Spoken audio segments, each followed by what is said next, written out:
Welcome, Pewter Report readers and listeners, to another edition of the Pewter Report podcast, Energized by Celsius. I am John Ledyard, along with Scott Reynolds, on a victory Monday here for the Bucs. Scott, it might have been a weird game. We have plenty to talk about, good and bad, from the game yesterday against the Vikings, a 26-14 Bucs victory. Very strange game, though. Not only the time of possession thing, but just the way that the entire game kind of developed, as offensively and defensively. It really felt like it could have swung the other way, and it didn't. And the Bucs were the ones that figured out how to close it out after a couple of close losses in recent weeks. Yeah, and you look at the Vikings, John. Kirk Cousins really had done a great job in the fourth quarter up until Sunday's game, and I thought the Bucs defense did a very good job in holding them to field goal attempts. We say attempts because Dan Bailey did not come through for his team. Came through for the Buccaneers, though. As I said last night on the podcast, he certainly took on the role of Santa Claus and passed out some presents for the Buccaneers and their fans. Missed field goal for you, missed field goal for you, missed extra point for you, and a missed field goal for you. So 10 points that woulda, coulda, shoulda for Minnesota didn't.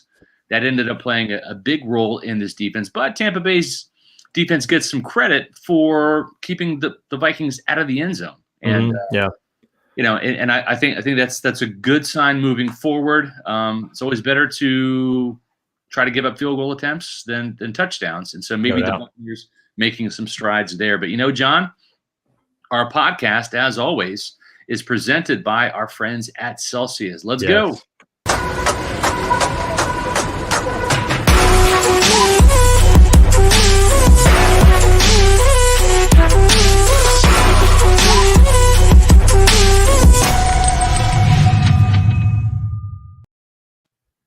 John, it's a Monday, and you know what that means. It means I need a Celsius because Sunday's a big work day. Working on the 2-point conversion late last night.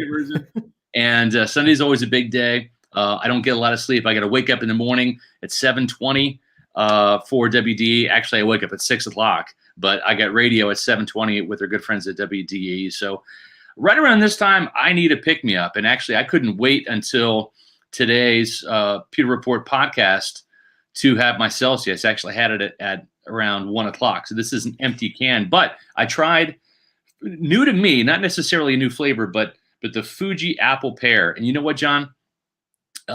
Every once in a while, like I hearken back to my days as a kid, and I used to drink apple juice when I was a kid.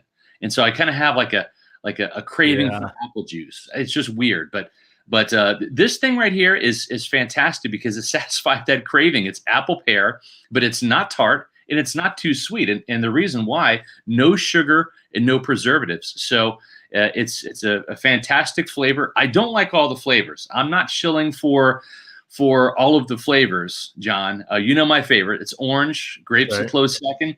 This is definitely in the top 5, though. And Which one's that, did you say? This is the Fuji apple pear. Fuji apple pear, okay. And it's definitely in the top 5. My wife Ashley, she loves the watermelon. It's not my favorite. I can't do it. It's not in my top 10 even. But this thing is definitely top 5. I was surprised by how good it tastes. I shouldn't be surprised because Celsius, they make a great product. But this is definitely one of the flavors for me. And again, not too tart, not too sweet.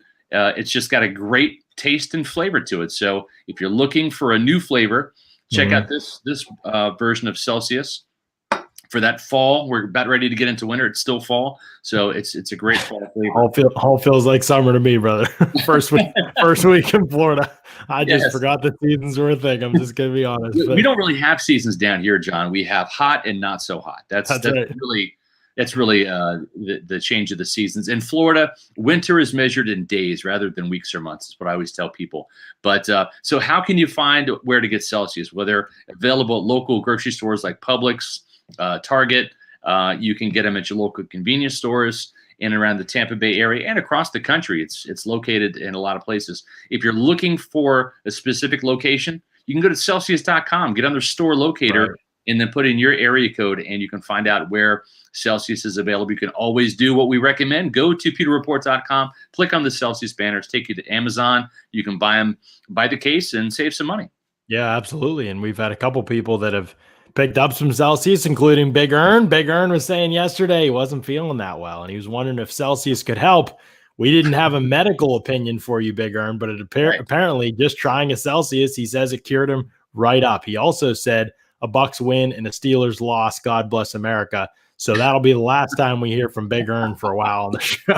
Yeah. Sorry about your fading Steelers, John.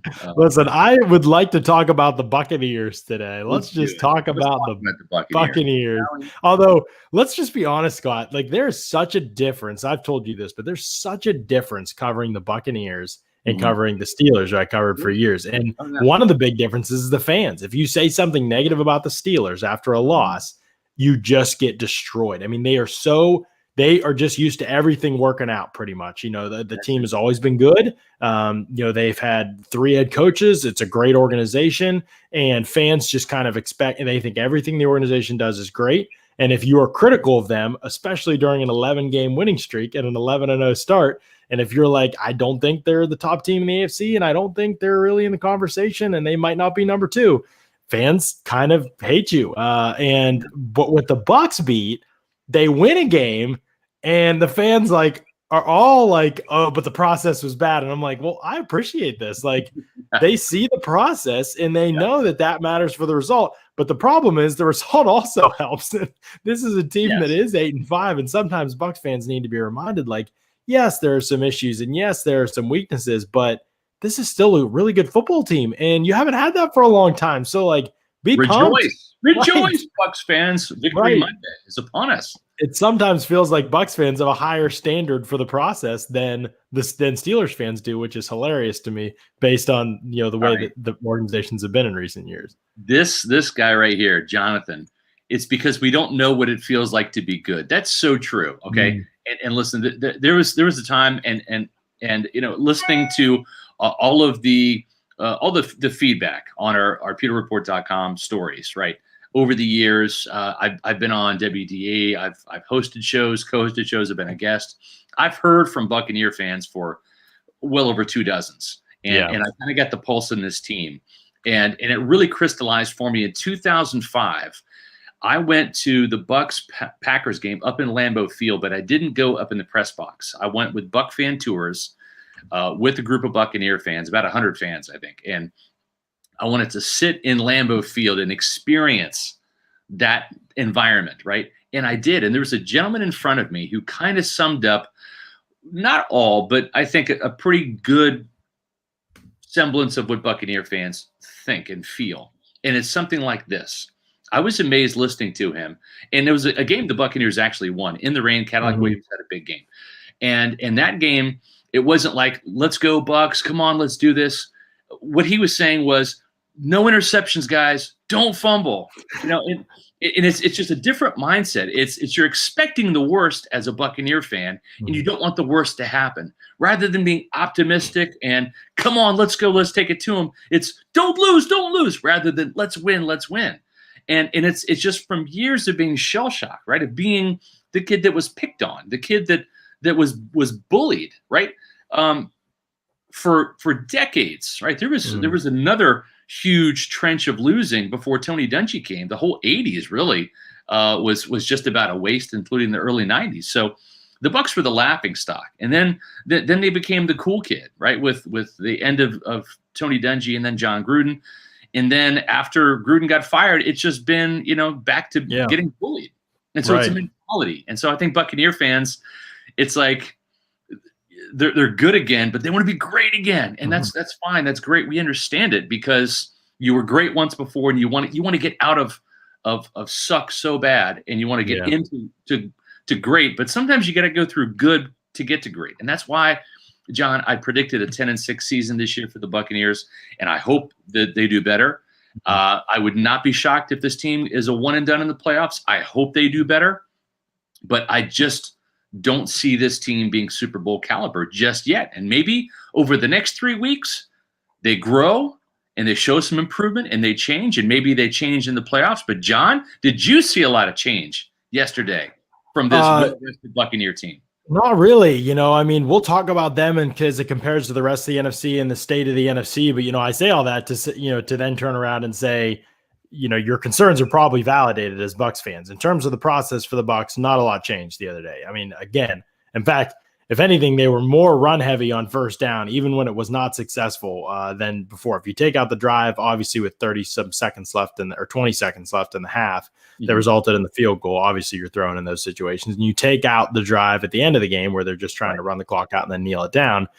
They passed on 4 first downs during the game, and and one of those was a 1st and 15 after the penalty. So obviously, or it should be obvious, I guess. And then they ran the ball on 14 of them, I believe. Yeah, 14 first downs. So it was ridiculously slanted to a run heavy approach on first down.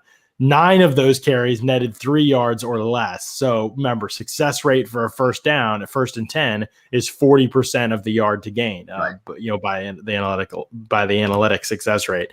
And so they would need at least 4 yards on a first down, and if you're going to run the ball, to consider it a successful play, and a play that statistics over the last, I think it's 15 years, have shown gives you a good chance to get a first down. They were not able to do that on 9 of their 14 rushing attempts. So it was very bad. And even the other ones, I mean, there was 2 4-yarders and 2 5-yarders, I think. And then they busted one on their second to last drive of the game for 14, I think, on a first down. So very, very bad approach to first down continued. It's been a problem all season. They are 30th in success rate across the NFL, whether running or passing, and they're like 29th in rushing out of all teams in the NFL. I mean, I'm ducking down there with like the Jets and the Broncos. Like, that's where they are on first down. They're great on third down, and that's even more impressive considering how bad they are on first down. Right. Brady, what he's been able to overcome to get on third down in the red zone, cutting down turnovers and cutting down sacks in an offense that typically is not stand out in those areas. If you look at the history of Arians, they're very up and down all over the place. Has been pretty incredible. But again, it's that process that gets you into trouble against the better teams, and that's what Bucs fans get frustrated about. They want to see a process that's changing, and as we've seen, Scott, the run heavy approach on first down has been the team staple all season long. They are more run heavy than pass heavy on first down, and almost the entire league has moved in the other direction, and the Bucs continue to kind of stay where they are. Right. And I think one of the things too is when you look at yesterday's game, and we kind of touched on this a little bit last night. As much as I want to give the Buccaneers credit for doing some things well, like no sacks, right? The Vikings were awful in terms of pass rush, and that was before coming into the game. And they had 21 sacks on the season, didn't get a sack yesterday, but 5 of those came from Yannick Ngakoue, who wasn't even on the team. They traded him to Baltimore. So you're looking at a group that collectively had 16 sacks in 12 games, and I'm not surprised that they didn't get to Brady, and I want to give the offensive line credit for ensuring that didn't happen. But at the same time, that was kind of what was expected to happen, right? And you want to play great against bad competition, and they did. And they did. And as much as I want to give them credit for beating the Minnesota Vikings, the Vikings are not in the class of the Buccaneers. They're not in the class of the Rams, the Saints, or the Chiefs either. And those are teams the Buccaneers have just recently lost to. So this is a team, the Vikings, give them credit for beating the Packers 28-22. We've seen Green Bay not be on top of their game a couple times. One of those times was here in Tampa, John, 38-10. The Bucs handed them a massive L. But then you look at what the Vikings had done, and they got credit for winning games. Winning games is hard in the NFL. In any given Sunday, the mantra, right? But they beat the Lions 34-20. They beat the Bears, a team that's just sliding down. They won yesterday over the Texans, but that's not really much of it these days. I think they'd lost 6 in a row before that or something like that. Yeah, exactly. They lost to the Cowboys, right? A Cowboys team that has won not even a handful of games yet. And then they had to come back to beat a lowly Panthers team that has 4 wins in the season, 28-27. And they barely beat a 1-win Jacksonville team in overtime, 27-24. So the win was expected over this Vikings team. I picked them to win, so did you, and I think a lot of Buccaneer fans felt that as well. But at the same time, I don't know how much credit I can give the Buccaneers for winning here, and my concern is that wins in the coming weeks against the Falcons twice and against the Lions, should they go 3-0 down the stretch here to get to 11-5, still might not be the measuring stick of a playoff caliber team that this team's going to face in Yeah. the first round of the playoffs. I mean, I give them credit for the win for sure. Like, I think that they were the better team. Everybody talks about the Bailey field goals, and I get that, but I still think the Bucs were the better team in this game. Yeah. I mean, yeah, they started a little bit slower, but I still think they were the better team and they won. And so I'm okay with that in terms of the result moving forward. But I agree with you. Like, if this was the game where people are like, if they come out and they smack the Vikings all over the field, then we'll believe like that this team can really be a threat. Maybe that's simplifying it, but to a degree, there was probably some element of truth in that. If they come out and look dominant in the last 4 weeks of the season and everything's clicking and rolling for a month, your chances of playing well, even against great competition, are going to be a lot better. Obviously, that would be what we call a great process, which is more typical. It leads to a great result, and so there's a lot of elements to this. We mentioned the running on first down. It was a problem all season long. They're one of the worst first down teams in the league. It puts them in disadvantageous situations. Better defenses like the Saints and Rams can take advantage of that. Right. The other thing that we talk about all the time on this show that's getting a little repetitive, I know, but if I see fans even mentioning it now as I speak, play action. I mean, you wondered, would they look at the numbers in the break and come out on play and throw more play action and do more with play action? And it just didn't happen. They threw 6 play action passes, 6 play action dropbacks in this game. Let me see if I can pull it up. I had it up. They threw 6 in this game. Brady completed 4 of them for 57 yards and a touchdown. Their yard per play pass attempt was up considerably. Again, I think it was almost 1.5 yards when they went play action, but they called it 6 times, and 6 times that means that they were, out of all teams that quarterbacks that played like a full game the other day, they were like tied for the 4th least amount of play action pass attempts. So again, they're just not using play action. It doesn't matter to them how successful it is. Doesn't matter that it's basically it is a cheat code for every team across the league. The numbers aren't something that they're just calling it when they feel like it. Basically, they're calling it when we're usually around midfield. They look for a shot play off it around midfield. It's becoming pretty predictable when they use it. I haven't hit quite as many big plays off of it. They did hit the one to Evans down the sideline. The whole shot throw from Brady was terrific, but it has, it's just gonna. The reality is that they have play action, this thing that works so well for them. And Leftwich is going to say he has no idea. We know this. We've asked him about it. There's really not much, everybody's going to say, we need to ask the coaches about it more. But I mean, what else are we supposed to say? Like, we've brought it up. We've shown them the numbers. It's hard to, they're not giving us a straight answer with it. It's pretty clear if you examine the history of Bruce Arians' offenses, he just doesn't like to use much play action. And so it makes things harder for you, and their Bucs are just kind of making things harder for themselves this season and on offense, and that's kind of where the concern comes in. They can get away with that, and it can look good, because they have so much talent against teams that are struggling and frankly don't have the talent to be able to match up with them. But at the end of the day, it's a tough process to continually put out over and over again and expect that result to stay positive, because there are just easier options to gain yardage, easier options to get better results on first downs, and they're not really taking them. So it's just a frustrating process, I think. Yeah, it is. And, I hear a lot of the gripes and the complaints about it. I'd like to see it more too. At the same time, I thought Brady made some strides yesterday. And, I think that the Bucs' first quarter woes are falling on Tom Brady's shoulders. I think that he needs to complete more passes. I think he only had 2 pass attempts in the first quarter, but four in the first quarter. Yeah. 4. Yeah. 2 1 for 4. Yeah. Or it was 1 of 4. Yeah.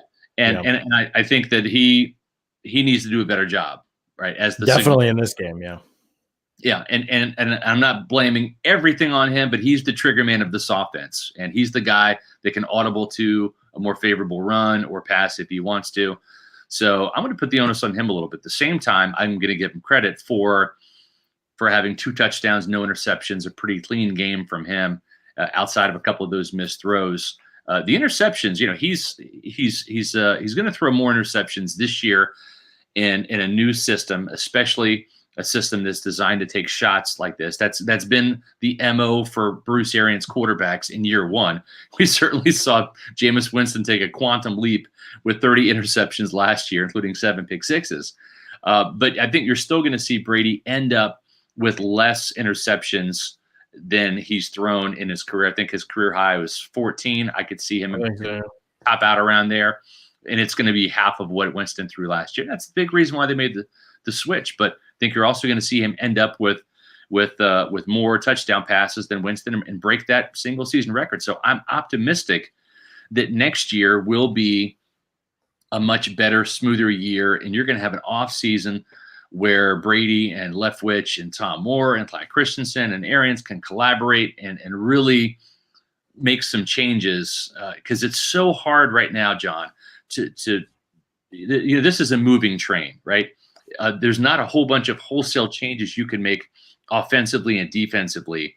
Your game planning, the vast majority of your week is spent looking at the opponent and finding the best ways to exploit what you can against your opponent in terms of their weaknesses, while at the same time protecting your own weaknesses, safeguarding them, and not giving the defense an edge. So right. I think we're going to see a better offensive product when it comes to 2021. At the same time, what concerns me, John, and we've talked about this, you and I, is this offense has got to really click and perform into and in the playoffs, because this defense is what it is, right? Right. Yeah, we've talked about that too. I mean, defensively, I think there are limitations on how good this group can be.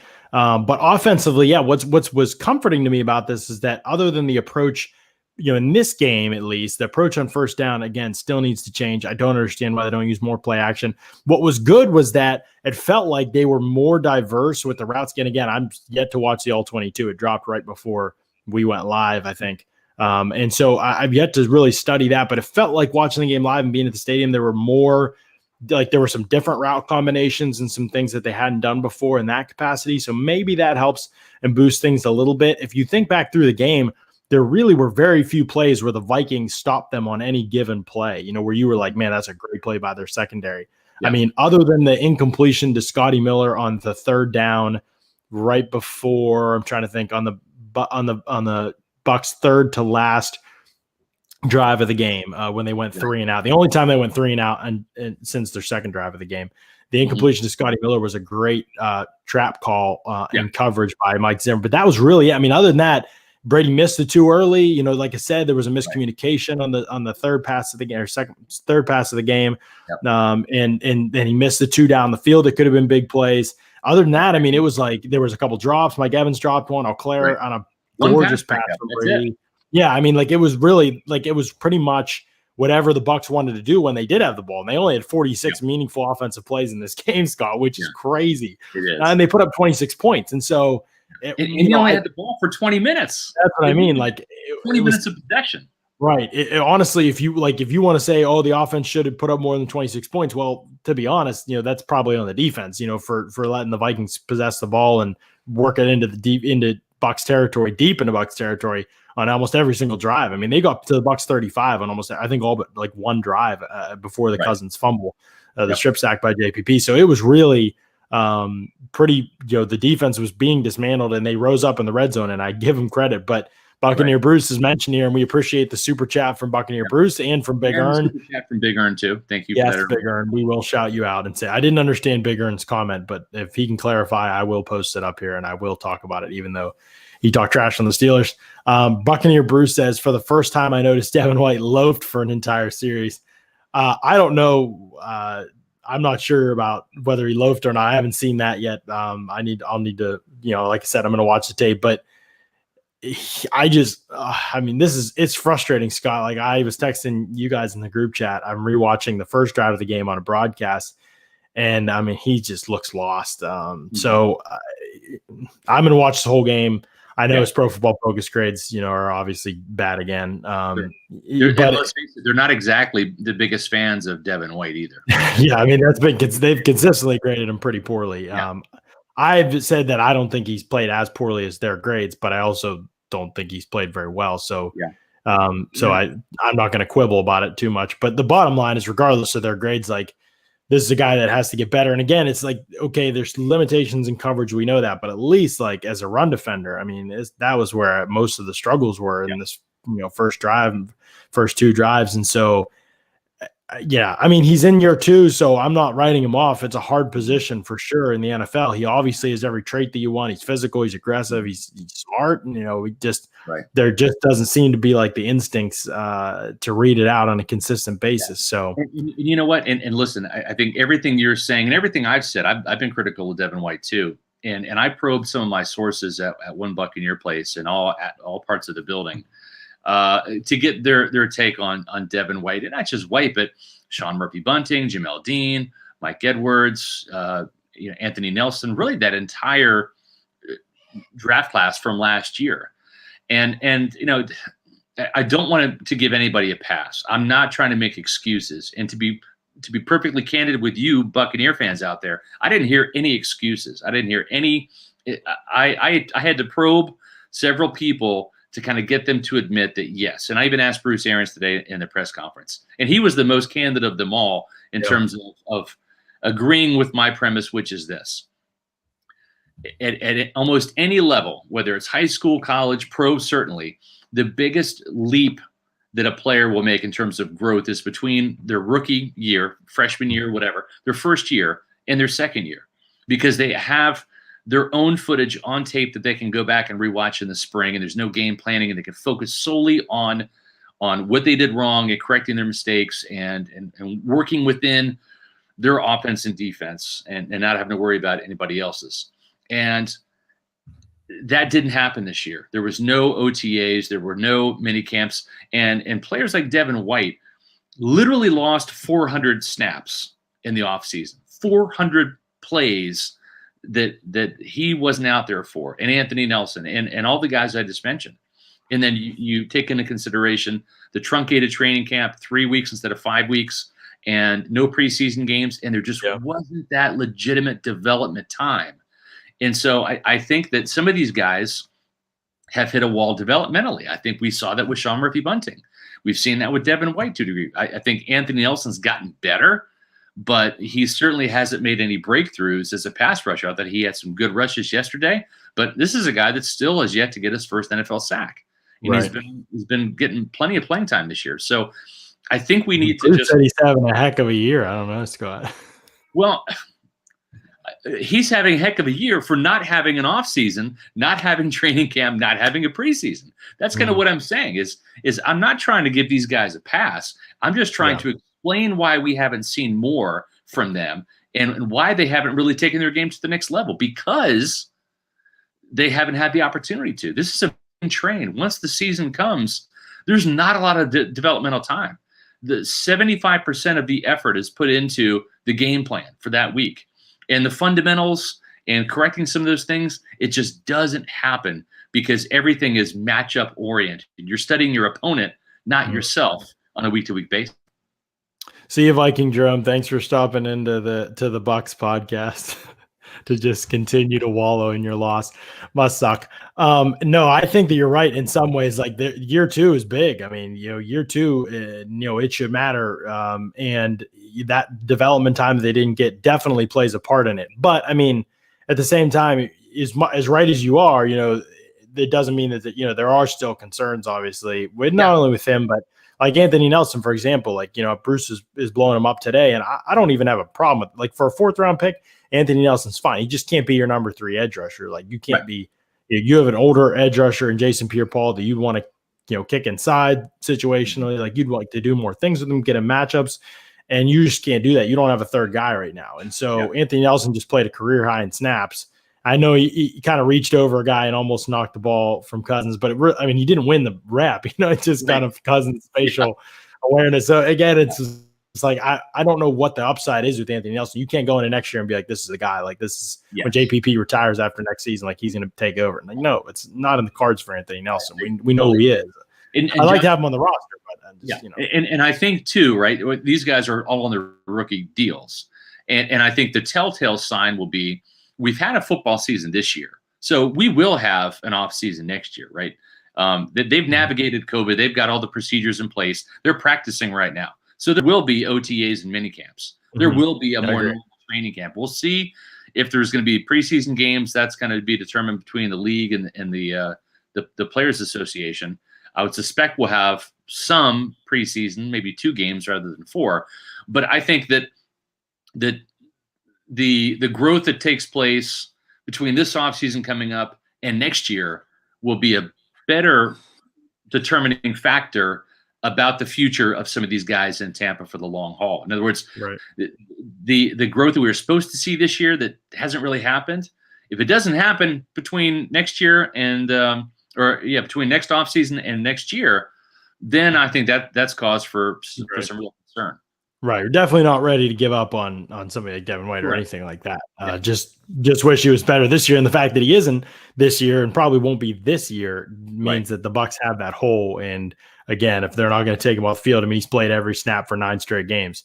If the Bucs are going to take him off the field, then they're kind of in a situation where they need. I want to get your thoughts on this. This is from Logan Merrick. What do you think about the fact that Bruce gave the guys off and didn't self-scout? In other words, didn't use part of that week to practice and get some extra work in rather than just doing what he did, which is take some time off and rest and recover. Well, I think that's a pretty normal practice to take the time off. The self-scout thing, again, like fans have to understand that Bruce Arians says a ton of things that just aren't accurate and aren't true. Like about himself, he'll say like he's referenced self-scouting a couple times since then, saying that they did do it after saying we don't really need to do it. So again, it's literally just like Bruce is just not. I know people say coaches lie, and that's true, but Bruce is not really even lying. He just doesn't really care about whether what he says sounds like or what the context of it is. It's hard to put into words unless you are listening to him on a day-to-day basis and just realize he literally just says things that come to his mind. You can read lines, right? We're in these things. We know what Bruce says isn't always what he means. Right. There's sometimes a disconnect, and I think the thing too, and I'm trying to read Bruce's mind a little bit, but I think what he's trying to convey is the bye week is not a magic bullet where, we don't have a game to prepare for. Sure. So we're gonna go in and fix everything that's wrong. That doesn't really happen. What I've seen during some bye weeks is when they fire a coordinator, right, and somebody takes over during the bye week, then things will change on a more drastic basis. But the bye week is not the magic bullet that fans want it to be, where everything's going to crystallize and these coaches will have time to put it all together. And I think that's kind of what Bruce means when he says, we're not going to self-scout, because he knows 12 weeks into the season they're not going to do wholesale changes. They're not going to make a bunch of fixes. And that's why I talk about motion too. And I'm like, everybody wants more motion at the snap for the Bucs. It's just not going to happen. Like you don't put that in and see. That's literally like a schematic thing. That's not just like a play calling tendency, like play action or something like that. Yeah. Now here's one thing, John, you and I've kind of talked about. Why is Auclair running routes in a pretty important series close to the game? And this is something too that even kind of concerned me was the deployment of things, right? Like, why do you have Cameron Brate on the field when you're trying to get down the field quickly to get into field goal range, right? Because if you remember, Brady's first throw right before the end of the first half was to Cam Brate, right? Yeah. It was a short pass to Brate. They had to call a timeout afterwards, right? It got a couple yards. Then he hits Antonio Brown, and then there was the Hail Mary attempt. Well, why is Brady even on the field? He's not going to get you any yards after catch. And curiously enough, Scotty Miller, I remember I said, why isn't Scotty Miller out here? At least he's fast, right? And yes, as they got down towards the Hail Mary, Scotty Miller, all 5'10" of him, is not going to win any jump balls. So you don't want him in that situation. I agree with you on that. But I'm just curious as to the personnel deployment. Why is Anthony Auclair going out on a route? Why is Cam Brate being used in situations where ideally, fine, you want 3 yards and it's 3rd and 2 and you want to convert a first down or a third down, put him in. You want him around the goal line as a weapon in the end zone, put him in. But that's the part where I scratch my head, John. Yeah, we had Mark Schofield on the podcast a couple weeks ago, and he wrote after the Chiefs game about how the Bucs were down 17 maybe at that point in the game. I forget, something like that. And they're marching and they're going, it's like 2nd and 9. maybe, and they're going 13 personnel. I think it was play action. I don't even remember. I think they're going 13 personnel and throwing the ball out of it. And I was just like, what are you doing? Like no one is falling for this. Like they're just going to keep their nickel defense on the field. And if you want to run it, great. But like, you're not this juggernaut running team that they just are so afraid to match up against with it, so there are classic instances of the Bucs just kind of overthinking things in personnel deployment. And that I will say, I mean, has to fall somewhat on Leftwich. I mean, as much as I've said, everybody wants to say Leftwich, but really like that design of the offense is Arians. Leftwich is calling the plays. Of course, there's been problems with that. And there is with every, offense with calling plays, but like a lot of that is on Arians in that regard. But the thing that is, I mean, the personnel deployment is crazy. Like, I mean, John, the clear pass was crazy. Scotty Miller get yesterday. You did the story. You did the snap count. Yeah, 5 snaps for Scotty Miller, and Anthony Auclair played like, I don't even remember. It was like 18 or something like that. I'll look up the story. But Cameron Brate's playing like 24 and 14. 14 so for Auclair, 4 for Scotty Miller. I'm sorry, 5. Auclair's 5. So Auclair's almost tripling up Scotty Miller in snaps. Right. I mean, it just again, like a part of it's you're trying to find good matchups, and they wanted the Vikings linebackers without Eric Kendricks on the field and without Anthony Barr either on the field. Right. And so that was kind of like a thing that they want. But here's the thing. Your tight ends aren't that great. So like, just don't try and do that. Like, I mean, Cam Brate's a good, he's a solid player, but I don't know if that's like, is that your like, you certain matchup like in certain roles, right? Yeah, but they also have Cameron Dantzler and Jeff Gladney and Chris Boyd at corner, and you have Mike Evans. So maybe that's a good match, So it just, again, it's just kind of like overthinking a little bit, I think. And obviously, we didn't talk about this enough, really. But I do blame Brady for the 2 misses early on. But neither of those guys were his first reads on those plays. I don't think either of them were his second reads. Godwin was in the scramble drill that he found him. That was after things broke down. The Vikings kind of blew the coverage. And the same with the Scotty Miller touchdown. Like, Brady had to read it out. That, as Arian said today, I think that he thinks that was like his 4th option, right? So, it's kind of like there's a lot of this kind of fits together in the way that, like, I think some of the things the Bucs tried to do in the passing game weren't necessarily working, but Brady found a way as the game went on to kind of make it work as he got, and the offensive line too. I mean, the protection was great. And like you said, Vikings can't rush. So, but then later in the game, there were some better things. The crossing routes to AB was definitely, again, how can we take advantage of linebackers who are bad, especially in coverage, but with our best players? You know what I mean? That's what they still get them horizontally across the field. And they did do a good job with that with Godwin and with Antonio Brown, and they were able to get great gains off of it every time they went to it. So there were some good things, but again, that the tight end usage continues to be really, really curious. Speaking of big gains, Big Earn 849 coming in with another super chat within today's podcast. I want to formally request that none of these super chats go to Cook's camera after he almost flashed us his Manscaped masterpiece. Lord help us. Well said. You need to look up masterpiece, though, Big Earn. True, exactly. Not that we have looked up Cook's masterpiece. No, I just mean the word, like the definition of the word. Yeah. Here's you get this one, and then I've got another one. Why does it seem to always take the Bucs at least one quarter to execute with offense and defense? They need to figure out that if they want to win the playoffs. I agree. That didn't change at all. That's another thing. I'm glad Haley mentioned that. That's another thing that didn't change. Like, they might not have given up points in the first quarter, but right away in the second quarter, they gave up 2 lengthy drives, and they did get the fortuitous sack. I give them credit for that. But at the same time, the larger sample size of the first quarter continued to be very bad on both sides of the ball. Yep. Sports Maniac, how do I donate $100 and where?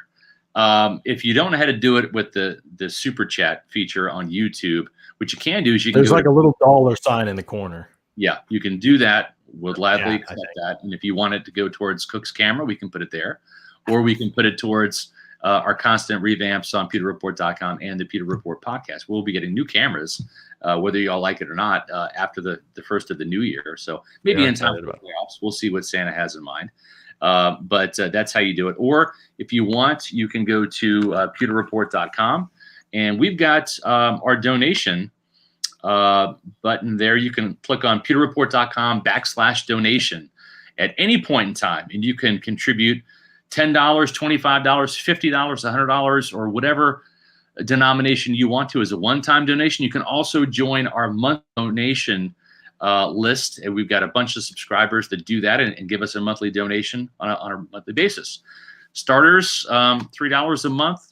All pros, $5 a month, or you can be a Hall of Famer, $9 a month. So you can go to pewterreport.com donation if you're in the spirit of giving, and we certainly appreciate that. This has been certainly a challenging year for pewterreport.com as it has been for almost all small businesses across the country. And so your support means the world to us, whether it's via super chat or by going to pewterreport.com/donation. Thank you. Frank Cabano with a good question earlier in the chat that I wanted to come back to. Why don't the Bucs ever run toss runs? Let their athletic tackles get out in space and move people. They have run a crack toss maybe 3 or 4 times this season. Most of the results have been pretty good on that. Donovan Smith murdered somebody in one game this year. I forget even which game it was now, but he just wrecked somebody. So they have had some positive results with it, which is good. I think it was the Carolina game, actually. But the reality is the Bucs run scheme is probably one of the most basic I've ever seen. I mean, they never run outside the everybody's saying, Rojo bounced outside, LaShawn McCoy bounced it outside. Those are bounced runs. Like, those are not intended. Those are when the corners are giving up leverage or they are not replacing the cracks on the outside. They can read it out that way, but they never really try to get outside other than that crack toss where they called a couple times this season. Once in a while you see him run an outside zone, and I'm okay with that. As you and I talked about yesterday, Scott, at the game, if you're not really an outside zone team, don't run outside zone because it's really hard to do without a lot of practice. Teams that are outside zone heavy, like the Vikings and the 49ers and teams like that, that's what they tend to really run on. Now, the 49ers have built on it, but they are the rare exception to that. So I say all that to say the Bucs don't really find ways to get outside the tackle, and so it does make their run game easier to defend. Inside the tackles, I'm trying to paint this as carefully as I can, as clearly as I can for fans. Inside the tackles, if you are running the football, the best thing you can do is get defenders out of the box, simply because you can get 5 of 6 things right. And the one thing you don't get right in those close spaces where the running back has no ability to kind of make people miss for the most part and create and even build up speed to break tackles, the margin for error is just so small. You can hit 5 blocks, but if the 6th one doesn't hit or doesn't hit well enough for the running back, there's just so many variables that have to work well when you are running into a box with a lot of people in it, because you want to find space, and there just isn't space by just the science of what you're doing. So why it's taken teams this long to realize, like, just line up in 13 personnel and crushing people in a loaded box probably isn't the way to go. Let's spread the field and run more out of that.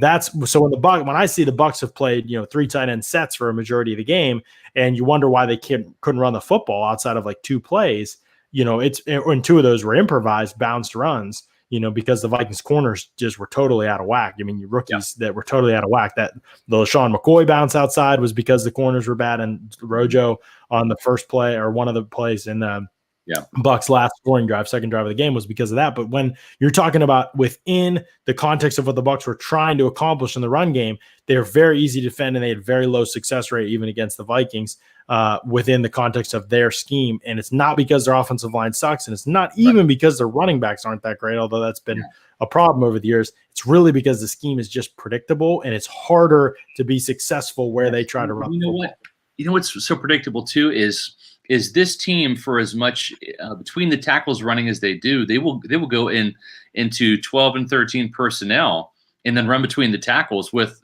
2 or 3 tight ends out there. And all that does is signal to your opponent to get at a nickel, go to base, stack the box, bring the strong safety down.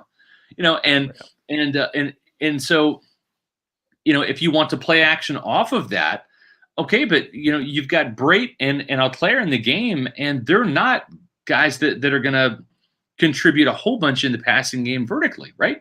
So to me, all you're doing when you go to a lot of 13 personnel, especially, right? Especially when they bring in Joe Haig as the extra tight end, offensive tackle, you're just telegraphing that you're going to run the ball. And where you're going to run it between the tackles, because your tight ends don't do that great a job of blocking. Even Gronkowski, I think Gronkowski got blowed up a couple times. We were talking about that in the press box. I'm like, wow, Gronk got leveled back there. And so I would much rather see this team come out and run at a 4 wide personnel rather than 13. They just don't have the scheme to do the zone blocking and get the tight end on the edge and really carry the plays to the perimeter that often. Yeah, there's like you said, on the one hand, if it was this really diverse run scheme, maybe they would just fall in love with it more often. They did the other day, and again, the run game wasn't very successful on first down. But again, the Bucs continue to be a really good second and third down rushing team. Yep. Wonder why that is, Scott. They have one of the highest CPAs in the league when they do run. Now, they hardly run in those situations. Yeah. And we were happy that they ran on a lot of third and shorts. And guess what? It was successful. Yes. Rather than going empty out of third. We were talking about it in the press box, right? And, and I said, John, it's 3rd and 2. What do? You run the ball, right? Especially when you have a quarterback and an offensive line, especially a center, Ryan Jensen, that is so good at picking up 4th and 1 with quarterback sneaks. Right. Like, it's a very successful play. Now I just put that question up there from James Berry. I thought we were at the 1 yard line after the pass interference call. This is right before halftime. Why we should have gone for the touchdown, thrown a slant to Godwin. It's almost uncoverable. It's just one of those things that the objective right before the half was to get points, was to get into field goal range. That happened to be a gift. That you get the DPI call on Minnesota, the ball's placed at the 1 for one untimed down. I'm of the opinion that you stick with what you were initially trying to do, which was get into field goal range. Get the field goal. Guess what? At the 1 yard line, it's a 19-yard Ryan Suckup automatic field goal. You take the automatic points, especially, John, since the Bucs started the second half with the ball. And I think that worked out well. That was the 10-point swing Bruce Arians was talking about because they scored a touchdown in the third quarter. I think maybe against a better opponent, maybe in a playoff game, maybe you have even a little bit more no risk it, no biscuit, and you do that. Maybe. Right. But I think in that situation, I don't fault Bruce Arians at all for going with the reliable 3 points in that situation. Anything could happen, right? You don't have a timeout. It's one untimed down. It's pass fail. It's touchdown or no points. Right. And I think the 3 points were better than the risking of no points in that situation. Right. I mean, and I think the run game, back to what you were saying about the run game, because I agree with you. I think I might have gone for it, but I don't fault him at all for kicking the field goal. Yeah. But back to the run game for a second, when that's why I think it's so interesting that the Bucs are this run heavy on first down, because actually on second and third downs where they found their success. And if they used analytics more to their advantage, they would see that every analytic says this team can run the football. They're just running it on the wrong down and in the wrong situation. And because when you get into second and third down, when the Bucs, even though they hardly ever run the football, everybody's preparing for them to throw. Think about how many times they've thrown out a third and empty. Well, guess what happens? LaShawn McCoy can run up the A gap untouched for 10 yards because schematically you're in a situation to run the football now. Right. So it's just 3rd and 3 are run downs, not just passing downs, but when you go empty, right, and you don't have a back in the backfield, you're telegraphing to the defense. You're making it easy, especially with a quarterback who's not mobile in Tom Brady. Now, we saw Kirk Cousins a couple of times go empty, right, and then follow the center right up the gut for a first down on a legit quarterback sneak. That was a quarterback scramble up the middle, and that's just kind of poor scheme design, not accounting for a more mobile quarterback like Kirk Cousins. But as again, I'm going back to my roots as a Pop Warner defensive coordinator. 3rd and 2, 3rd and 3. You want to be in the situations. Why? What does everybody tell you? What does every TV commentator tell you? Because of the option to run or pass, right? And sometimes you got to run the ball in those situations. And then if you get 2 yards and it's all of a sudden it's 4th in inches or 4th in a foot, then you go for it, right? I mean, that to me is winning. But I don't like empty on 3rd and 2 and where you make that strictly a passing down, because it just tips off the defense. It makes it too easy to try to defend. And of course, you should have a 3-yard passing play, right? You should have a smoke screen or a quick slant or something. But even when we saw them try that quick slant to Scotty Miller, as you mentioned, John, Vikings snuffed that out quickly, clamped it down, and that was an incompletion. The Bucs had to punt. So it doesn't always work, even with their short passes on 3rd and short. Bigger an ass. I love Scotty Miller, Scoot Miller, but who do you sit down? to give him more snaps. I think he's better in a situation where he's running loose, rested. You would sit down one of the tight ends and not go heavy personnel as much, or you would sit down Antonio Brown, in my opinion. Or I don't know if Mike Evans played 39 snaps. I know there was only 51 total, but Mike Evans played 39 snaps the other day, Scott. I know it was an unusual low load offensive game, and maybe they found an opportunity to get him some rest. And I think, here's the thing with Mike Evans. When I saw that he played 39 snaps, I realized that maybe he actually was. I mean, I know he didn't practice some of the week, but he wasn't even on the injury designation. Yeah. I don't know.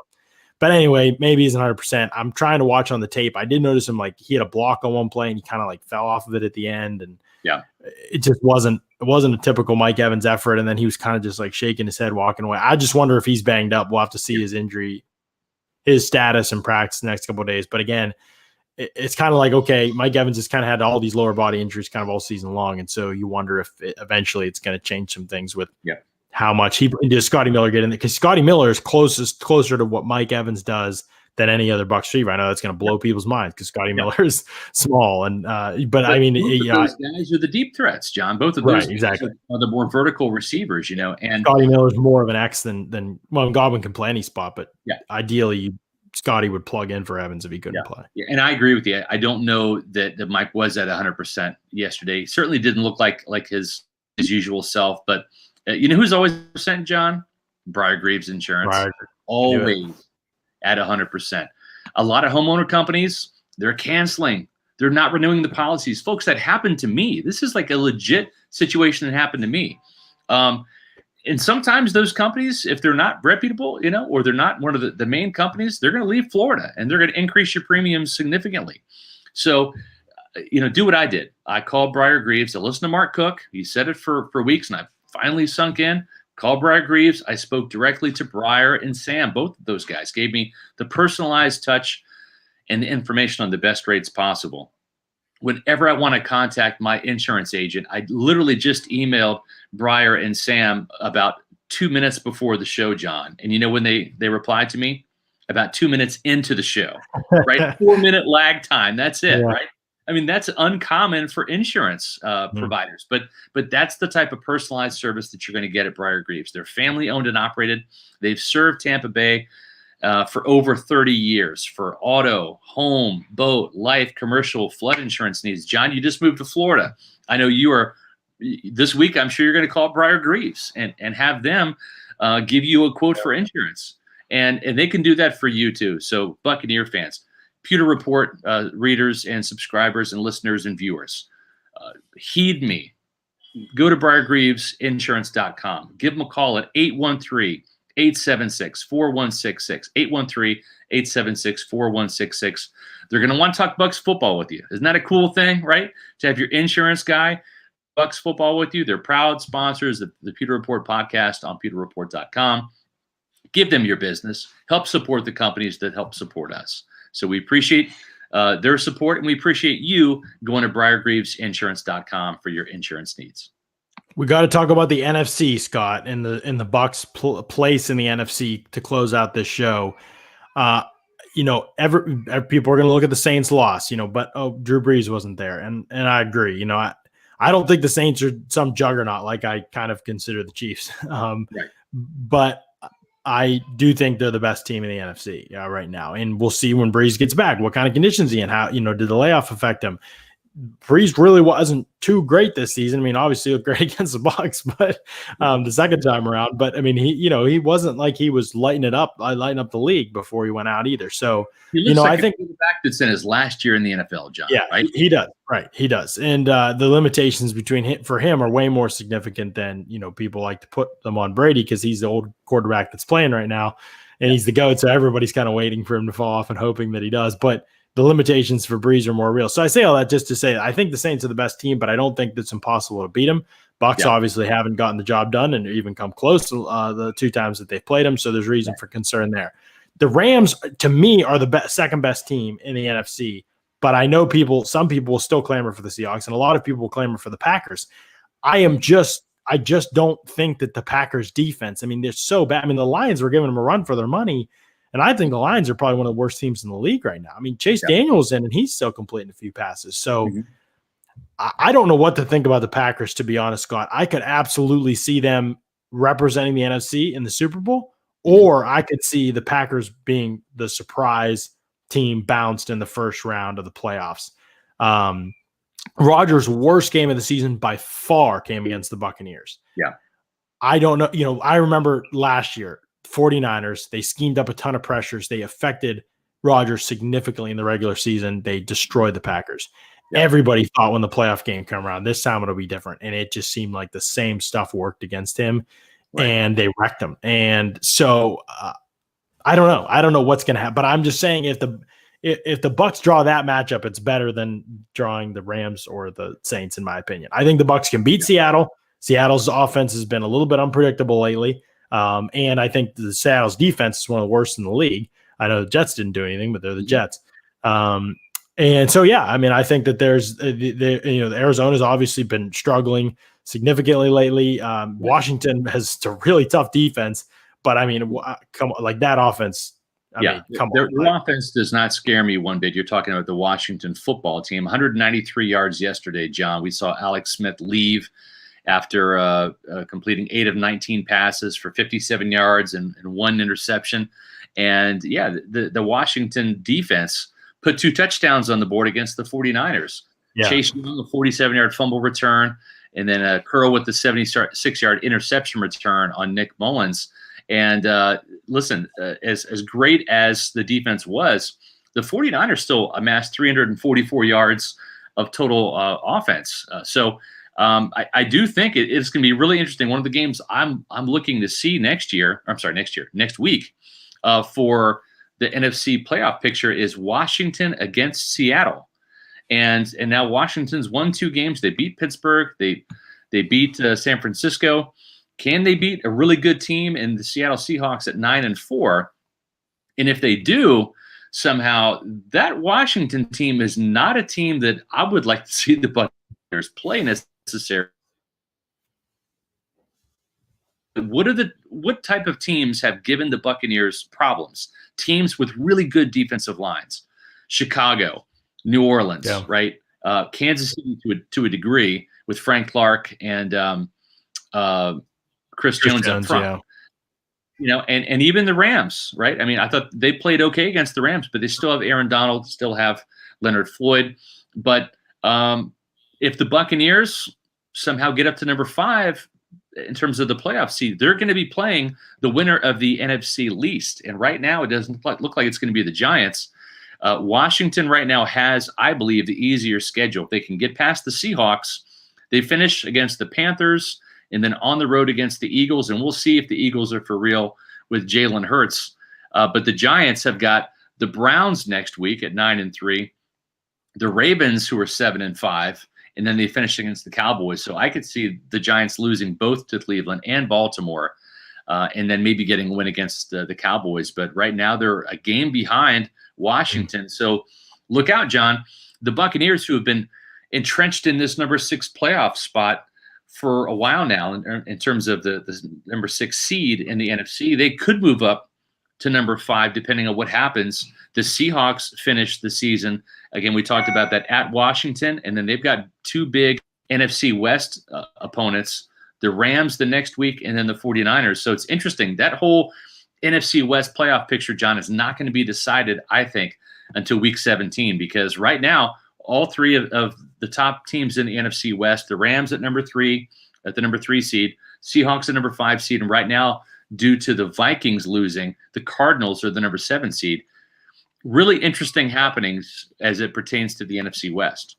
Right. I mean, I think any of the wild cards, like I would feel, good about the Bucs against. I mean, obviously Seattle's to me, Seattle's tougher than what Arizona does. But again, they're all tough. I mean, nobody's, the top 7 teams in the NFC are clear, I think, at this point, who they are.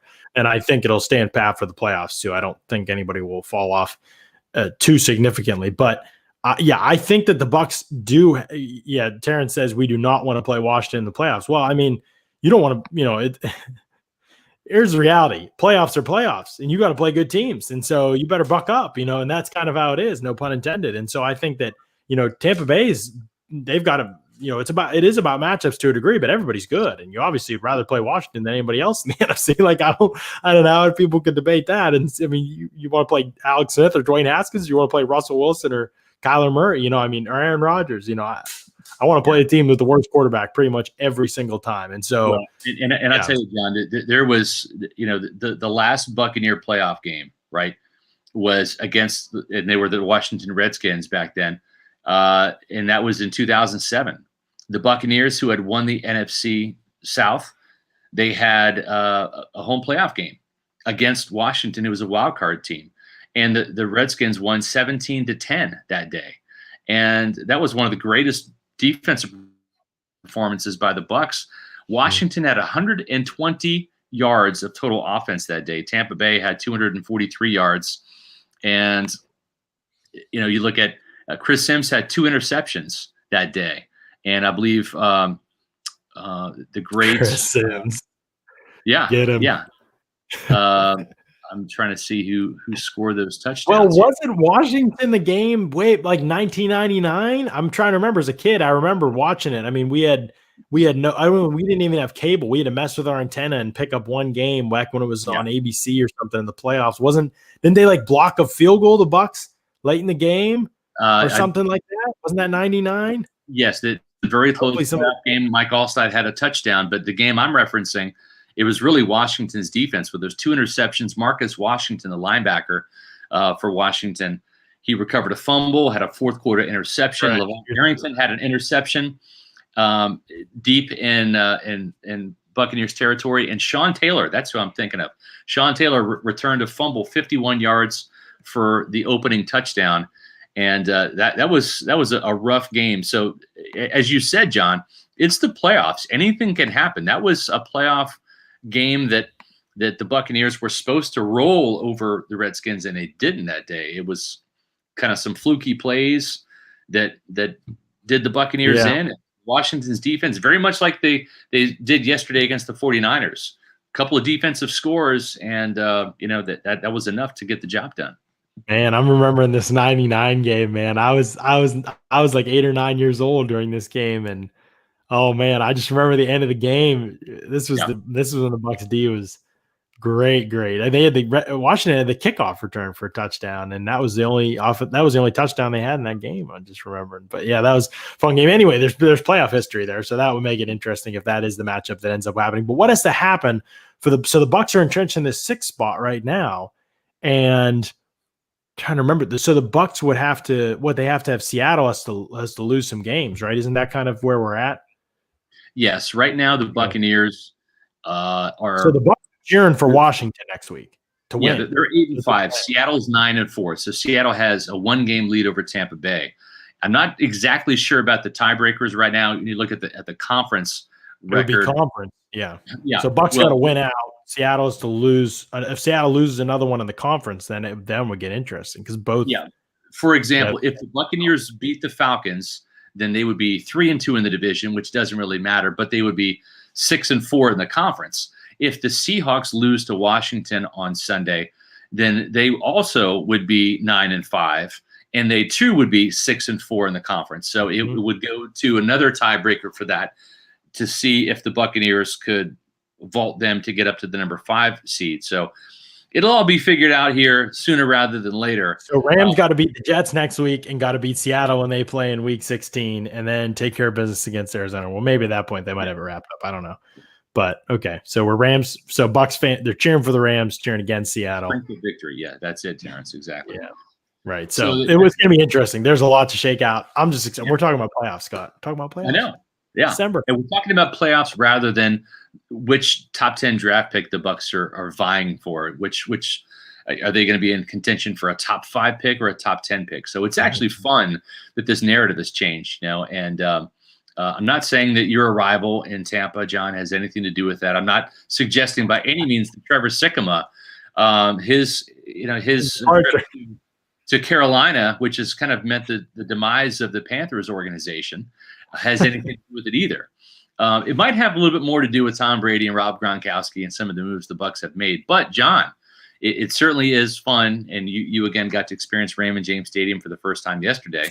Awesome. And the atmosphere, awesome. I can't wait to see it all. You're 1-0 at Ray J now, my friend. That's true. And I'm 12-1 picking Bucs games. Trust me. This is very much an outlier for me. I've never, I did the podcast with Trevor, the Lockdown NFL Draft, for years, and we picked NFL games, and I was never as good as I should have been at it for sure. So, yeah. Yep. Just going to keep trying to ride it. Picking the Bucs to win this week. We'll see. I don't know. This is the tricky one to me. This is the tricky one. This is the one that can go either way. I think Detroit, they win, and the last one they win is if there's something to play for and they play their starters.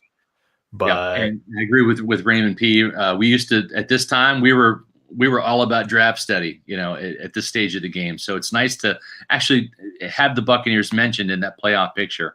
And John, the next game is the Falcons we're talking about. That's going to be in Atlanta on Sunday. And I wish the Falcons had won on Sunday. If the Falcons had won on Sunday, I'd feel a lot better about it. There's just something different when a team comes off a loss, especially in a division game, and they know they have a chance to be a spoiler a little bit. I think they eye that up. But yeah, I don't know. We'll see. Well, I'm going to spend tomorrow looking at that Falcons-Chargers game from yesterday and giving my analysis as I work on my Fab Five. We're also going to have a Pewter Report podcast on Wednesday. So come back for the Wednesday preview podcast where John and I will break down the Bucs-Falcons matchup. We'll have an injury report at that time to talk about. Is Julio Jones going to play in this game or not? We'll probably have an early indication about that. And Rojo, we didn't even talk about Rojo's broken pinky or supposed broken pinky.